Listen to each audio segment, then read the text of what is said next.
и смерть. Они рисковали своей молодой жизнью. Для некоторых она закончилась там, в Афганистане, на поле битвы, в бесконечных горах, на перекрестке развода. Один за всех и все за одного. Это девиз повседневным правилом для Фаниса. Естественно, служба в горах имеет свои трудности, но Фанис во всех случаях выходит победителем, выполняет свой... Сегодня уже ровно 22 месяца, как я уехал из дома. Пишите, жду ответа, пишет он в своем письме родителям.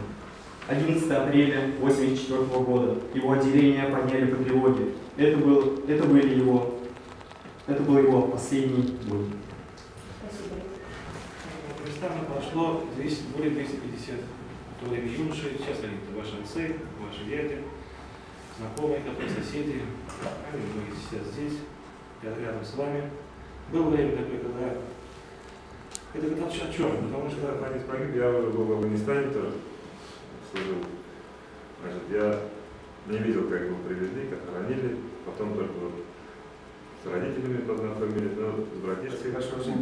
Нормально говорить, хорошо, очень приятно.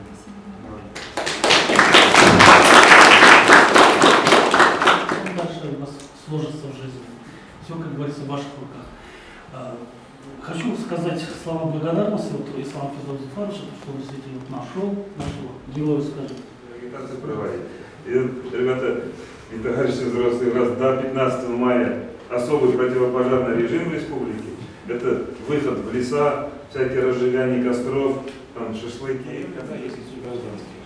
Вот 18 мальчиков с нашего района выпускается всего лишь у нас в районе, конечно, не то время, конечно, маленький шло 84 мальчика. Выпускников 11 классов в районе, учителя. Из них 18 подали заявление поступить в военный институт. Конечно, это тоже воспитание. Остальные, кто заканчивает институт, в этом году с нашего района уйдет почти 70 мальчиков в армию. В основном ребята, которые заканчивают институт, высшее учебное заведение, они идут, приходят, пишут заявление, тоже сам считаю, какой будет образоваться, они ходят. Сейчас они сдадут дипломную работу, защитят свои дипломы, и после защиты диплома они сразу уже бывают. Подчиняться это тоже, ребята, не каждому сразу дается, который проведен, надо это пройти обязательно, потому что когда ты тоже будешь начальником в свое время, и ты уже будешь знать, о чем думает твой подчиненный, который лежит тебе по должности, потому что ты там уже был. В армии есть очень много смешных вещей. Бывают такие моменты, когда, вообще, когда приходит письмо из дома, когда вот мы служили, да, приходит из дома. Приходит письмо от любимой девушки, приходит письмо от мамы.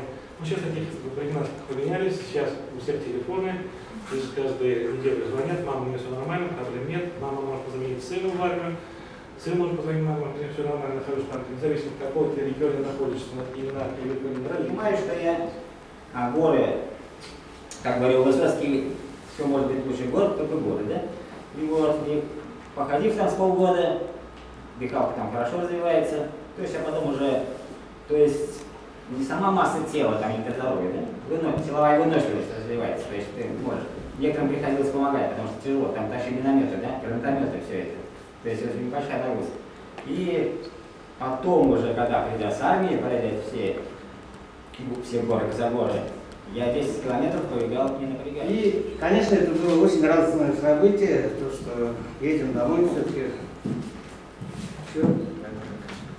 Олар кадерен, рәхмәт сезгә. Шундый кыю уллар үстергәнсез капмый, сукмыйча. Алып батыр кебек булганалар, аумаганнар, үлем йыкмыйча. Бер кайчан да алар каберенә ватандашлар эзен суытмас. Фәнис, Фаяз кебек батырларын. Юк, онытмас халкым, онытмас.